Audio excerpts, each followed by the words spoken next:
একটি জঙ্গলে ডোরেসা একটা প্লেনের আওয়াজ শুনে ঘুম থেকে ওঠে।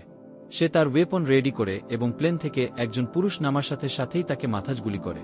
মিনওয়াইল ফর্মার ম্যারিন লেভি একটা নাইটমেয়ার থেকে জেগে ওঠে এবং মন ফ্রেশ করার জন্য বিছে যায়। সকালে সে একটা ঠেচট পায় যেখানে তাকে ম্যারিন কর্পস বেসে যেতে বলা হয়। পরে বেসি লেভি এজেন্ট বার্থলোমের সাথে মিট করে। তিনি জানেন যে একজন এলাইট স্নাইপার হিসেবে তার একটা আউটস্ট্যান্ডিং ক্যারিয়ার আছে এবং তার কোনো ফ্যামিলি বা ফ্রেন্ড নেই, তাই তিনি তাকে একটা জব অফার করতে এসেছেন। লিথুয়েনিয়াতে ডোরেসা তার বাবার সাথে সেমেটারিতে তার মায়ের মৃত্যুবার্ষিকী পালন করতে যায়। তার বাবা রিসেন্টলি জানতে পারেন যে তার ক্যান্সারের ট্রিটমেন্ট করার জন্য টু লেট, তাই তিনি অ্যানাউন্স করেন যে যদি ফেব্রুয়ারি 1-4 মধ্যে তিনি মারা না যান তাহলে তিনি সেলফ ডিলেট করবেন, যাতে ভ্যালেন্টাইন্স ডেতে তার ওয়াইফের সাথে ফাইনালি রিউনাইট হতে পারেন। সেপ্টেম্বর মাসে লেভি অ্যানেস্থেসিয়া-ইনডিউসড স্লিপের পর একটা প্লেনে জেগে ওঠে। সে একজন সোলডিয়ারকে জিজ্ঞাসা করে তারা কোথায় আছে, কিন্তু সে এটা বলতে অথরাইজড না। সে লেভের আল পার্সোনাল আইটেমস নিয়ে নেয় এবং তাকে বলে যে তারা একটা নফলি ডনের কাছে পৌঁছেছে। তাকে এখন জাম্প করতে হবে এবং রেস্ট অফ দ্য ওয়ে তার ডেস্টিনেশনে হেঁটে যেতে হবে। লেভি তার অ্যাসেগন ব্যাগটা গ্র্যাব করে এবং প্যারাচুট খোলার রাইট মোমেন্টের জন্য ওয়েট করতে থাকে। সে সেফলি ল্যান্ড করে এবং তার লং জার্নি স্টার্ট করে, যার মধ্যে lots of ক্লিম্বিং, trekking and camping অন্তর্ভুক্ত ছিল। অবশেষে লেভি একটা হাইজ গর্গের কিনারায়। এখানে তার সাথে জে ঢো নামে একজন সোলডিয়ারের দেখা হয়, যে এখানে 1 বছর ধরে আছে এবং সেও জানে না যে তারা কোথায় আছে। তারা দুজনে ওয়েস্ট টাওয়ারে যায়, যেটা সোলার এনার্জি, একটা ব্যাকআপ জেনারেটর, একটা রেইন সিস্টেম, একটা ভেজিটেবল গার্ডেন আর প্রচুর ওয়েল্ড গেম শিকার করার ব্যবস্থা দিয়ে কমপ্লিটলি সেলফ সাফিসিয়েন্ট।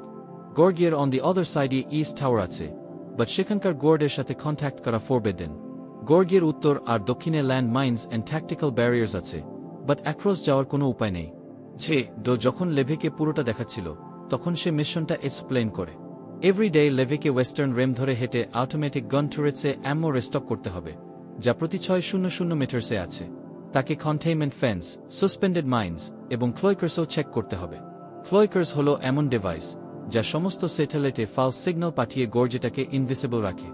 রেডিও প্রতি 30 ডেজে চেক ইন করে, বাট আউটসাইডের সাথে কমিউনিকেট করার কোনো উপায় নেই।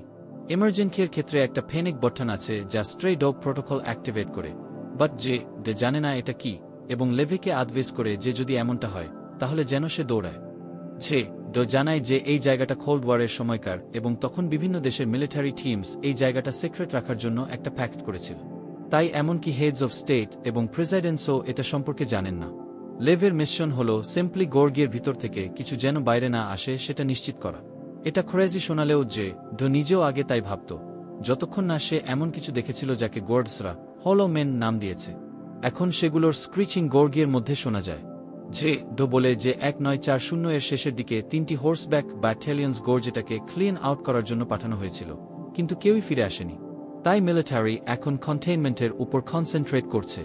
এরপর যে টাওয়ার ছেড়ে পিকআপ পয়েন্টের দিকে হাইক করে যায়। একটি হেলিকপ্টার তাকে রোপ দিয়ে তুলে নেয় এবং একজন সোলডিয়ার তার আইডেন্টিটি জানতে চায়। যে যখন পাসওয়ার্ড বলে তখন সোলডিয়ারটা তাকে মাথায় শট করে এবং তার বডি মাউন্টেন্সের মধ্যে ফেলে দেয়। 1 মাস পর লেভি তার বোরিং রাউটে নিয়ে অভ্যস্ত হয়ে যায়। সে প্যারামিটার বরাবর হাঁটে, সিকিউরিটি সিস্টেমসের সব মেইনটেন্যান্স করে এবং রেডিওতে চেক ইন করে। ওপাশের ভয়েস এটা শুধু জানতে চায় যে এভরিথিং ইজ ফাইন কিনা, আর লেভি কোনো প্রশ্ন করার আগেই হ্যাং অফ করে দেয়। একদিন গার্ডেনে কাজ করার সময় লেভি অন্য টাওয়ারে কিছু মুভমেন্ট লক্ষ্য করে। সে দ্রুত তার বিনোকুলার্স নিয়ে দেখে ড্রেসা কাটছে। ড্রেসাও তাকে দেখে বাট ইগনোর করে। এক রাতে ঝড়ের সময় একটা নাইটমেয়ার দেখে লেভি স্টার্টলড হয়ে জেগে ওঠে এবং একটা গ্লাস ভেঙে ফেলে। এতে তার মনে হয় সে অ্যাট্যাকড হচ্ছে, তাই সে একটি গন হাতে নেয়। যখন তার ফোর্টে পেইন অনুভব হয় তখন সে বুঝতে পারে যে সে কাচের ওপর পা দিয়েছে এবং এটা শুধু একটা অ্যাক্সিডেন্ট ছিল। এরপর সে কাম ডাউন হয়। পা পরিষ্কার করতে গিয়ে লেভি খেয়াল করে যে ডোরেসা এখনও জেগে আছে এবং তাকে ওয়াচ করছে। তবে লেভি তাকে ব্যাগকে দেখছে নোটিস করতেই সে বেডে চলে যায়। আরও 1 মাস কেটে যায় এবং ডোরেসাকে একা তার বার্থডে সেলিব্রেট করতে হয়। বোর্ডমে বিরক্ত হয়ে সে লেভের অ্যাটেনশন পাওয়ার জন্য একটা গন শট করে এবং একটা সিগনে তার নাম জানতে চায়। লেভি রেপ্লি করে যে তাদের কথা বলা উচিত না, তাই ডোরেসা তার নাম বলে এবং জানায় যে সে তার বার্থডেতে যা ইচ্ছা তাই করবে। অ্যামিজড হয়ে লেভিও তার নাম রেপ্লি করে এবং থোয়েস্ট করার জন্য একটা গ্লাস তোলে। এরপর ডোরেসা খুব জোরে মিউজিক চালায় এবং ড্যান্স করতে করতে লেভিকে তার সাথে ড্যান্স করতে বলে। সে এক্সপ্লেইন করে যে সে একজন terrible dancer but an amazing sniper, তাই ড্রেসা তার ওয়েটার বটলটা শট করে এর রেসপন্স দেয়। লেভি কুইকলি তার গান গ্র্যাব করে এবং তার বটলটাও শট করে। এরপর ডোরেসা তার মাথায় আরেকটা বটল রাখে গেমটা কন্টিনিউ করার জন্য। তবে গর্গিয়ের মধ্যে কিছু একটা মুভমেন্ট নোটিস করতেই সে সব বন্ধ করে দেয়। লেভি যখন নিচে তাকায় তখন শর্টরেঞ্জ খড়িঠুরিদের ডিসকভার করে, যাদের দেখতে গাছের তৈরি মানুষের মতো লাগে এবং তারা গর্গিয়ের দেয়াল বেয়ে তার দিকে উঠছে। সে ইমিডিয়েটলি মনস্টারদের একজনকে শোট করে, যেটা একটা মেইনের উপর পড়ে এবং এক্সপ্লোড হয়ে বেশিরভাগ ক্লেম্বারকে নিচে ফেলে দেয়। কিছু ক্রিয়েচার স্টিল ক্লেম্বিং করছিল, তাই লেভি শুটিং কন্টিনিউ করে এবং ড্রেসা তার ম্যাকিন গান দিয়ে তাকে হেল্প করে। একসাথে কাজ করে তারা কয়েক মিনিটের মধ্যে সব ক্রিয়েচারকে নিচে নামিয়ে আনে। যখন তারা ভাবে যে এভরিথিং ইজ ওভার, তখন একটা ক্রিয়েচার ড্রেসার বালকনিতে পৌঁছে যায়। তাই সে তাকে কয়েকবার গান দিয়ে শোট করে এবং কিক মেরে ফেলে দেয়। এরপর মনস্টারগুলো তার টাওয়ারের দেয়াল বেয়ে উঠতে শুরু করে, আর দুজনকে অ্যাগেন একসাথে কাজ করতে হয় তাদের থামানোর জন্য। অ্যানাদার ক্রিয়েচার একটা মেইনের উপর পড়ে এবং একটা নিউ এক্সপ্লোশন হয়, যার ফলে একটা মেটালের টুকরা উড়ে এসে ড্রেসার শোল্ডারে হার্ট করে। এরপর ক্রিয়েচারগুলো একই সাথে দুটো দেয়াল বেয়ে উঠতে শুরু করে। সকালে ড্রেসা তার ওয়ান্সের যত্ন নেয় এবং লেভিকে বলে যে এটা তার বেস্ট বার্থডে ছিল। এরপর লেভি সব ড্যামেজ ঠিক করতে এবং মাইন্স রিপ্লেস করতে নিচে যায়। হঠাৎ একটা ড্রোন গোর্জ থেকে উড়ে চলে যায়। ডিসেম্বর মাসে লেভি একটা গাছের চারপাশে অনেক লাইটস লাগিয়ে একটা ক্রিসমাস ট্রি সিমুলেট করে। সে ড্রেসার জন্য একটা সিগন্যাল লাগায়। এরপর থেকে তারা একসাথে অনেক অ্যাক্টিভিটিস শেয়ার করা শুরু করে, যেমন একে অপরের নাম দিয়ে স্নোম্যান তৈরি করা, চেস খেলা এবং পটস দিয়ে ড্রোম বাজানো। ফেব্রুয়ারি 1-4-তে লেভি ডোরেসাকে একটা ফ্যামিলি পিকচারের সামনে কাঁদতে দেখে। সে জিজ্ঞাসা করে কেন সে এত ইয়ারলি পেট্রোলে যায়নি, আর ডোরেসা বলে যে তার একটা হার্ড ডে যাচ্ছে, তাই সে উইশ করে যে লেভি তার সাথে থাকতে পারত। আর্মোরের সব টুলস ইউজ করে লেভি একটা স্পেশাল কন্ট্রাপশন তৈরি করে এবং একটা রকেটকে গর্জিয়ার অ্যাক্রস শোট করে, যেটা একটা গাছের উপর স্টোক হয়ে যায়। এতে আগুনও ধরে যায়, কিন্তু ডোরেসা দৌড়ে গিয়ে তা নিভিজে ফেলে এবং দেখে যে রকেটের সাথে একটা রোপ লাগানো আছে। সে রপটা শক্ত করে গাছের সাথে বেঁধে টাওয়ারে ফিরে আসে, যেখানে সে লেভিকে ডিনারের জন্য রিকোয়েস্ট করতে দেখে। এরপর লেভি রপ বে গোর্জ ক্রস করে, বাট মিডওয়েতে স্টোক হয়ে যায়। লক্ষ্মীলি তার হাতে গ্লোভস ছিল, তাই সে হাত দিয়ে রপটা গ্র্যাব করে এবং মুভ করতে থাকে। খুব তাড়াতাড়ি সে ডোরেসার টাওয়ারে পৌঁছে যায় এবং তাকে ফ্লাওয়ার্স দেয়। ডোরেসা বলে যে এত এক্সারসাইজ করার কারণে সে স্টিং করছে, তাই লেভি শাওয়ার নিতে রাজি হয়। যখন সে ওয়াশ করছিল, ডোরেসা তার ইউনিফর্ম নিয়ে নেয় এবং আগেকার একজনের কিছু নাইস ক্লথেস রেখে যায়। ডিনারের সময় তারা মার্সেনারি হিসেবে তাদের এক্সপেরিয়েন্সেস এবং এই ধরনের জব তাদের মেইনসের উপর কি ইম্প্যাক্ট ফেলে তা ডিসকাস করে। এরপর তারা একসাথে ড্যান্স করে এবং finally they end up doing the dirty. সকালে লেভি তার টাওয়ারে রিটার্ন করার জন্য রপে স্লাইড করা শুরু করে। ঠিক সেই মুহূর্তে হলো মেন তার ওয়ালে অ্যাপিয়ার হয় এবং একটা মেনে আঘাত করে, যার কারণে একটা হুজ এক্সপ্লোশন হয় এবং রপটা কাট হয়ে যায়। লেভি নিচে পড়তে শুরু করে এবং ইমিডিয়েটলি তার প্যারাশুট খোলে। ড্রেসা দ্রুত তার আর্মরিতে যায় এবং একগুচ্ছ ওয়েপন ও নিজের জন্য একটা প্যারাশুট নিয়ে নেয়। সে গর্গিয়ের মধ্যে জম্প করে এবং কয়েক মাইল নিচে পড়ার পর সোজা একটা রেভারের মধ্যে ল্যান্ড করে। সারফেসিয়ে তার প্যারাশুট এটা একটা রকের উপর স্টোক হয়ে যায়, তাই ড্রেসাকে সেটা কাট করতে হয়। কারেন্টটা তাকে ইনস্ট্যান্টলি ধাক্কা দিতে থাকে এবং তার বডি একটা রককে ইম্প্যাক্ট করে, যার কারণে অ্যাক্সিডেন্টালি তার আউটওয়াসেন্ডারটা পড়ে যায়। রেভারটা তখনও ডোরেসাকে ধাক্কা দিচ্ছিল, তাই সে কিছু গাছের রোদ ধরে ল্যান্ডে পৌঁছায়। মিনওয়াইল লেভি আনকনসকিউজ অবস্থায় একটা গাছ থেকে হ্যাঙ্গিং করছিল। হঠাৎ একটা ব্রাঞ্চ মুভ করতে শুরু করে, যেটা আসলে একটা মনস্টার। মনস্টারটা লেভের কাছে আসতেই সে জেগে ওঠে এবং গাছের রপেগুলো আনটেঙ্গল করতে করতে সেটাকে শোট করা শুরু করে। সে গ্রাউন্ডে পড়ে যায় এবং যা মনে হচ্ছিল মোড, সেটার উপর ল্যান্ড করে।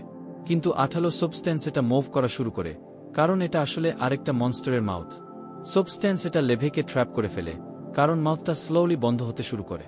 লক্ষ্মীলি ড্রেসা গানশটসগুলো শুনে সেখানে আরএফ করে এবং ক্রিয়েটারটার উপর ফায়ার করে ঠিক সময়ে লেভেকে রেস্কিউ করে। ড্রেসা একটা খনাইফ দিয়ে লেভের বডি থেকে সাবস্ট্যান্স এটা সরিয়ে ফেলে। এরপর তারা দুজনে ওয়ালের দিকে তাদের ওয়ে তৈরি করে রপটা খুঁজে বের করার জন্য। সডেনলি তারা স্ক্রিচিং শুনতে পায়। এরপরেই দুটো হলো মেন ঘোড়ায় করে অ্যাপিয়ার হয়। ঘোড়াগুলো গাছের মতো দেখতে। রাইডারগুলো সোয়ার্ড দিয়ে লেভি আর ড্রেসাকে অ্যাটাক করতে থাকে। তাদের মধ্যে একজন ঘোড়া থেকে জম্প করে ডোরেসার উপর ঝাঁপিয়ে পড়ে। সে তাকে নেককে খনাইফ দিয়ে স্টেপ করে তাকে নিচে ফেলে দেয় এবং তারপর তার ফেসিয়ে শোট করে। অন্য রাইডারটা একটা হুইপ ইউজ করে লেভের গন নিয়ে নেয়। তখন লেভি তার গন বের করে ঘোড়া আর রাইডার দুটোকেই শোট করে তাদের সেকেন্ডসের মধ্যে মেরে ফেলে। এরপর ড্রেসা তার ব্যাগ চেক করে এবং ডিসকভার করে যে আউটওয়াসেন্ডারটা রেভরে পড়ে গেছে। যেহেতু ওয়ালগুলো তাদের ক্লেম করার জন্য টু হাই, তারা এখন সেখানেই স্টোক। ড্রেসা ভাবে যে তাদের রেভার ফলো করা উচিত, কারণ এটা নিশ্চয়ই কোথাও ডোরেইন আউট করে। লেভি যে ক্রিয়েটারটাকে মেরেছিল সেটার দিকে ক্লোজার লোক করে দেখে যে ওটার শরীরে একটা খুব ওল্ড মিলিটারি ইউনিফর্ম আছে। এর মানে হলো মেনরা হল সেই গল্পের লস্ট হর্সব্যাক ব্যাটালিয়ন্স। তারা দুজনে ফরেস্টের মধ্যে দিয়ে চলতে থাকে এবং পথে শত শত স্কেলেটন খুঁজে পায়। ইভেন্টুয়ালি তারা একটা অ্যাব্যান্ডন টাউন খুঁজে পায়, যেখানে সব বিল্ডিংগুলো মুটেটেড প্ল্যান্টস দিয়ে ঢাকা। আর্থকোয়েকের কারণে গ্রাউন্ডেও অনেক ড্যামেজ দেখা যায়। তারা স্ক্রিচিং শুনতে পায়, যা ইন্ডিকেটস করে যে আরও মনস্টার্স আসছে। তাই দুজনে একটা চোর্চের ভিতরে হাইড করার ডিসাইড করে। সেখানে তারা সিএটসের উপর কিছু স্কেলেটন খুঁজে পায়। লেভি কিয়েনাইডের স্মেল পায়, যার মানে এই মানুষগুলো সেলফ ডিলেটেড, কারণ তারা এই জায়গায় আর থাকতে পারছিল না। সডেনলি তারা একটা নয়েজ শুনতে পায় এবং ডোরেসা উপরে তাকিয়ে একটা হুজ স্পাইডারকে দেখতে পায়, যেটা তাকে অ্যাটাক করার জন্য জম্প করে। সে ইমিডিয়েটলি ওটাকে পুশ করে নিচে পড়ে যায়, যেখানে সে আরও একটা স্পাইডারকে আসতে দেখে। সে যখন এটাকে স্ট্যাপ করে, তখন আরও দুটো স্পাইডার লেভিকে অ্যাটাক করে, যাদের সে কুইকলি শট করে। এরপর অনেকগুলো স্পাইডার তাদের ঘিরে ফেলে এবং দুজনেই ফায়ার করতে থাকে, যতগুলো সম্ভব খেল করার জন্য। ড্রেজার বুলেট শেষ হয়ে যায়, তাই সে রিলোড করার সময় লেভি তাকে রেস্কিউ করে। তারা দৌড়ের দিকে হেড করা শুরু করে, বাট সেই মুহূর্তে কিছু হলো মেন ভিতরে বার্স্ট করে ঢুকে পড়ে। এখন সোলজার্সদের স্পাইডার্স এবং হলো মেনদের মধ্যে তাদের অ্যাটেনশন ডিভাইড করতে হয়। ড্রেসা একটা ক্রিয়েটুরিয়ার হেডটা একটা ট্যাবলের উপর ফাউন্ডিং করতে থাকে এবং সেটাকে ফেলে দেয়, যার কারণে স্পাইডার্সগুলো তার উপর ক্লেম্বিং করতে শুরু করে। লেভিকেও কিছু ক্রিয়েটুরিয়ার সাথে অপ ক্লোজ ফাইট করতে হয় এবং কিছু স্ট্রাগলের পর সে তাদের শট ডাউন করতে ম্যানেজ করে। এরপর ড্রেসা পিছনের ওয়ালের দিকে একটা গ্রেনেড শট করে একটা হুজ হোল তৈরি করে, যা দিয়ে তারা এসকেপ করতে পারে। লেভি এবং ডোরেসা জঙ্গলের মধ্যে দিয়ে দৌড়ায়, কিন্তু তারা এখনও দূর থেকে ক্রিয়েটুরিদের স্ক্রিচিং শুনতে পায়। যেহেতু এখানে তারা টু এক্সপোজড, তারা দেয়ালের ক্লোজরে যাওয়ার সিদ্ধান্ত নেয়। তারা একটা পুরনো দরজা খুঁজে পায় এবং ভিতরে ঢুকে একটা ফ্যাসিলিটি ডিসকভার করে, যেটা প্ল্যান্টদের দ্বারা দখল হয়ে গেছে। আরও ভিতরে গিয়ে তারা জানতে পারে যে এটা একটা মিলিটারি ল্যাব ছিল। এখানে অনেক স্কেলেটন আছে এবং একটা জেনারেটর আছে, যা ড্রেসা অন করে।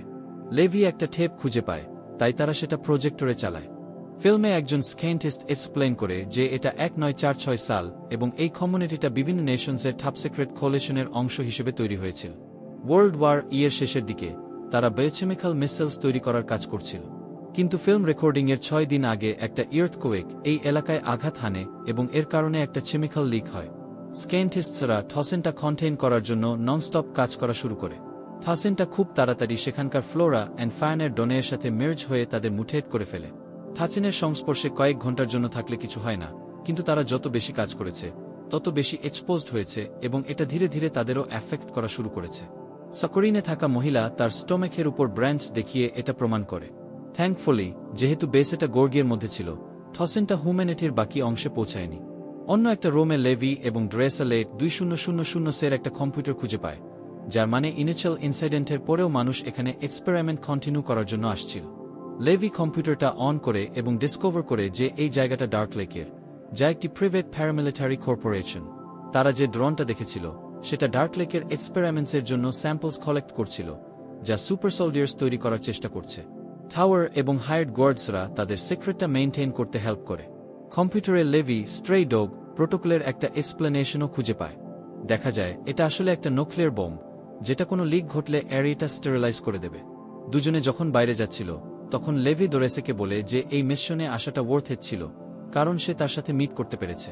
তারা দৌড় খুলে একটা স্মোক গ্রেনেড ছুঁড়ে বাইরে আসে। হঠাৎ হলো ম্যানের ওয়েব ড্রেসার অ্যাঙ্কল ধরে তাকে টেনে নিয়ে যায়। রাইডার যখন তাকে ফরেস্টের মধ্যে দিয়ে নিয়ে যাচ্ছিল, তখন ডোরেসা তার খনাইফ দিয়ে ওয়েবটা কাট করার চেষ্টা করে, কিন্তু অ্যাক্সিডেন্টালি একটা ট্রিয়ের সাথে ক্র্যাশ করে তার খনাইফটা ফেলে দেয়। সে শোটিংয়ের চেষ্টা করে, কিন্তু যখন রক অ্যান্ড লগ দিয়ে তার গায়ে আঘাত লাগছিল, তখন সে কারেক্টলি এম করতে পারছিল না। লেভি রাইডারের ট্র্যাক ফলো করে এবং অবশেষে নিউক্লিয়ার বোম সহ ফ্যাসিলিটিটা খুঁজে পায়। ভিতরে হলো ম্যান ডোরেসাকে হ্যাং করে রেখেছে এবং তার স্টোমেকে আটকে থাকা ব্রাঞ্চটা ঘুরিয়ে তাকে ঠোরঠুর করতে থাকে, তারপর সেটা বের করে নেয়। ড্রেসা তার চেস্টে কিক করে এবং নিজেকে ফ্রি করার জন্য বিম থেকে রপেগুলো আনট্যাঙ্গল করে। এরপর সে হলো ম্যানকে পুশ করে এবং ওয়েপন হিসেবে একটা মেটালের টুকরা গ্র্যাব করে। হলো ম্যান তাকে ওভারপাওয়ার করতে থাকে এবং তার চেস্টের সোনেকটাও অ্যাটাক করার চেষ্টা করে, বাট ড্রেসা কখনো গিভ আপ করে না এবং সোনেকের হেড কেটে ফেলে। এরপর সে মেটালটা হলো ম্যানের দিকে ছুঁড়ে মারে। এতে বেশি ড্যামেজ হয় না, বাট হলো ম্যান রেগে যায় এবং সোয়ার্ড দিয়ে তাকে অ্যাটাক করে রুমের মধ্যে চেজ করা শুরু করে। ড্রেসা বনিগুলোকে শিল্ড হিসেবে ব্যবহার করে এবং বনফায়ার থেকে একটা টর্চ তৈরি করে, যা তাকে এনিমিটাকে বার্ন করতে হেল্প করে। যখন হলো ম্যান যন্ত্রণায় চিৎকার করছিল, তখন লেভি অবশেষে আসে এবং তাকে শট করে মেরে ফেলে। সোলজার্সরা হক করে রিনেটস হয়। লেভি হলো ম্যানটাকে চেক করে এবং ইউনিফর্মের উপর থাকা নামটা লক্ষ্য করে, যা তার টাওয়ারে কাজ করা ফার্স্ট গোর্ডের। ক্রিয়েটরটার সোয়ার্ড নিয়ে তারা দুজনে বাইরে যাওয়ার জন্য রওনা হয় এবং সেই জায়গাটা খুঁজে পায় যেখানে ইনিশিয়াল লিক হয়েছিল। চারদিকে মুটেটেড ক্রিয়েটরস ছড়িয়ে আছে, যারা টসেন দ্বারা তৈরি হওয়া গোয়ের মধ্যে আটকে আছে। লেভি এবং ডোরেসা ব্রিজ পার হতে থাকে, আর গোয়ের মধ্যে ব্রিথিং করা মুখগুলো দেখে তারা ক্রিপ্ট আউট হয়ে যায়। ডোরেসা অ্যাক্সিডেন্টালি একটা রোটের উপর পা দেয় এবং যখন সে আঠালো সাবস্ট্যান্সটা টানে, তখন দেহগুলো তাকে ক্যাপচার করার জন্য নিচে পড়তে শুরু করে। লেভি সোয়ার্ডটা ব্যবহার করে দ্রুত সব রোড খাট করে তাকে রেস্কিউ করে। এরপর আরও বেগজের ক্রিয়েটররা জেগে ওঠে এবং তাদের দিকে রোরিং করতে থাকে। লেভি যখন সোয়ার্ড দিয়ে রাস্তা পরিষ্কার করছিল, তখন একটা গো ওয়েব তার অ্যাঙ্কল ধরে তাকে ফেলে দেয়। ড্রেসা তাদের পিছনে একটা গ্রেনেড শট করে এবং একটা বিগ এক্সপ্লোশন হয়। ক্রিয়েটরগুলো আগুন ধরে যায় এবং ফ্লেমস পুরো গো স্ট্রাকচারের মধ্যে ছড়িয়ে পড়ে। দুজনে ফাইনালি বের হওয়ার জন্য স্টেয়ার্সে পৌঁছায়। এরপর তারা টাউন সার্চ করে এবং একটা গ্যারেজি মিলিটারি জিপ খুঁজে পায়। তারা একটা ইঞ্জিনের মেইনটেন্যান্স করে এবং একটা জিপে টেক অফ করে। তারা কয়েক ঘন্টা ড্রাইভ করে যতক্ষণ না তারা ব্রোকেন রপটা খুঁজে পায়। লেভি ইমিডিয়েটলি জিপের সাথে রপটা বাঁধে। ড্রেসা তখন হলো মেনদের উপর শট করে, যারা তাদের কাছে আসার চেষ্টা করছিল। যখন তার বুলেটস শেষ হয়ে যায়, তখন তারা প্লেস ট্রেড করে। জিপ রেডি হলে তারা ওয়ালের উপর দিয়ে ওঠা শুরু করে। কিছুক্ষণ সবকিছু ঠিক ছিল, কিন্তু অবশেষে তারা ডিসকভার করে যে হলো মেনরা তাদের ফলো করার জন্য ক্লেম্বিং করছিল। তারা একজনকে খেক করে ফেলে দেয় এবং লেভি সোয়ার্ড দিয়ে অন্যদের খেল করা শুরু করে। ড্রেসা টুলবক্সে একটা এস খুঁজে পায় এবং সেটা দিয়ে ক্রিয়েটরসদের খেল করা শুরু করে। লেভি যখন একটি মনস্টারকে ওয়েলসের অ্যাগেইনস্ট পুশ করছিল, তখন ড্রেসাকে একটি হলো ম্যানকে হেড করতে হয়, যেটা ফ্রন্ট উইন্ডোয়ের উপর ল্যান্ডিং করছিল তাকে ফেলে দেওয়ার জন্য। এরপর একটা হলো ম্যান জাম্প করে লেভিকে পুশ করার জন্য, কিন্তু লেভি লাস্ট সেকেন্ডে জিপটাকে গ্র্যাব করে নেয় এবং হ্যাঞ্জিং অবস্থায় থাকে। সে জিপের গ্যাস ট্যাঙ্কটা স্ট্যাপ করে তারপর আবার ক্লেম করে উপরে উঠে আসে। এরপর সে একটা ফ্লেয়ার জ্বালায় এবং সেটা ক্রিয়েটরসদের দিকে ছুড়ে মারে। যখন এটা ড্রিপিং প্রোপেনের সাথে কম্বাইন হয়, তখন একটা হুজ এক্সপ্লোশন হয় যা তাদের অল এনিমিসকে বার্ন করে দেয়, কিন্তু জিপটাও এক্সপ্লোড হয়ে যায়। লেভি যখন ওয়ালে হেড করে, তখন তার লেগ ভেঙে যায় এবং ডোরেসাকে তাকে হেল্প করতে হয়। যেহেতু তারা এখন টপের কাছাকাছি, তারা রপটা কাট করার এবং রিমেইনিং হলো মেনদের উপরে জিপটা ফেলে দেওয়ার সিদ্ধান্ত নেয়। এরপর দুজনে ক্লেম করে এবং ড্রেসার টাওয়ারে ফিরে আসে। তাদের ইনজুরিজের যত্ন নেওয়ার সময় তারা ডিসাইড করে যে তারা কোয়ারেন্টাইন হিসেবে 5 দিনের জন্য আপার থাকবে যদি তারা ইনফেক্টেড হয়ে থাকে। তারা একসাথে পালিয়ে যাওয়ার জন্য একটা প্ল্যান তৈরি করে, যার মাধ্যমে তারা গর্জেটা ডিস্ট্রয় করবে। তারা একটা কিস শেয়ার করে এবং লেভি ড্রেসাকে বলে যে সে তাকে লভস। এরপর সে একটা গ্র্যাপলিং গান ব্যবহার করে তার ওন টাওয়ারে জাম্প করে ফিরে আসে। পরের দিন তাদের রেডিও চেক ইন করতে হয়। ইউজুয়াল এমপ্লয়ের পরিবর্তে লেভের খাল বার্থোলোমিউ রিসিভ করে, কারণ সে জানতে পেরেছে যে ল্যাবের কম্পিউটারটা অন করা হয়েছিল। যেহেতু লেভি গর্গিয়ের ভিতরে যাওয়ার কথা ডেনি করে, বার্থোলোমিউ কনক্লুড করে যে অদার টাওয়ারের লোকটি তা করেছে, তাই লেভের নিউ মিশন হলো তাকে খেল করা। লেভি মিশনটা অ্যাকসেপ্ট করার প্রিটেন্ড করে, তারপর খালটা এন্ড হয়ে যায়। এরপরই রিভিল হয় যে ল্যাবের কম্পিউটারে একটা ক্যামেরা ছিল এবং বার্থোলোমিউ জানে যে সোলজার্স দুজনেই নিচে ছিল। সে একজন কমান্ডারকে খাল করে তাকে একটা টিম রেডি করতে বলে, যাতে তারা গর্জেটা ভিজিট করতে পারে। পরের দিন সকালে সোলজার্সরা তাদের প্ল্যানের জন্য কিছু মাইন্স রেডি করার সময় ড্রেসা লেভের জন্য আই লাভ ইউ ব্যাক লেখে। ঠিক সেই মুহূর্তে তারা একটা হেলিকপ্টার আসতে দেখে, তাই তারা ইমিডিয়েটলি ফরেস্টের মধ্যে দিয়ে দৌড়াতে শুরু করে। যখন সোলজার্সরা টাওয়ার্সগুলোকে এমটি দেখে, তখন তারা ড্রোনস পাঠায় এবং একটা চেস শুরু হয়। ড্রোনসগুলো কুইকলি ফায়ার করা শুরু করে, তাই লেভি অ্যান্ড ড্রেসা তাদের শট ব্যাক করে এক এক করে সবগুলো নিচে নামিয়ে আনে এবং এই প্রসেসে তারা কয়েকটা ইনজুরিও পায়। তারা যখন একটা হাই স্পটে পৌঁছায়, তখন তারা তাদের স্নাইপার পজিশনস নেয় এবং ক্লয়কার্সগুলোকে শট করে। আগে থেকে ইনস্টল করা মেনিসগুলোর কারণে তারা একটা চেইন রিয়াকশন তৈরি করে, যা এরিয়ার সব ক্লয়কার্সকে ডিস্ট্রয় করা শুরু করে। যেহেতু গর্জেটা এখন এক্সপোজড, স্ট্রে ডগ প্রোটোকল অ্যাক্টিভেট হয়ে যায়। বার্থোলোমিউ এবং তার টিম হেলিকপ্টারের দিকে রোশ করে, যাতে তারা উড়ে পালিয়ে যেতে পারে, আর লেভি অ্যান্ড ড্রেসা যত দ্রুত সম্ভব দৌড়ায়। নিউক্লিয়ার বম্বটা অফ হয়ে যায় এবং এনর্মাস এক্সপ্লোশনটা হেলিকপ্টারটাকে নিচে নামিয়ে আনে, যার কারণে ওটা ক্র্যাশ করে এবং ভিতরে থাকা সবাই মারা যায়। আনফর্চুনেটলি লেভিও এক্সপ্লোশনের কারণে পুশ হয়ে যায় এবং একটা ক্লিফের এজ থেকে রাইভরে পড়ে যায়। ড্রেসা এসকেপ করে এবং লেভের জন্য ওয়েট করার জন্য একটা কেভের মধ্যে হাইড করে। 1 মাস তার বয়ফ্রেন্ডের কাছ থেকে কোনো নিউজ না পেয়ে ড্রেসা একা চলে যাওয়ার সিদ্ধান্ত নেয়। এর কিছুদিন পরে ফ্রান্সে ড্রেসা একজন ওয়েট্রেস হিসেবে কাজ করছে। একদিন সে শকড হয়ে যায় যখন সে লেভেকে একটা ট্যাবলে বসে থাকতে দেখে। সে এক্সপ্লেইন করে যে তার ইনজুরিজ থেকে রিকভার করতে তার অনেক সময় লেগেছে। এরপর তারা কিসের সাথে রিনেট হয়।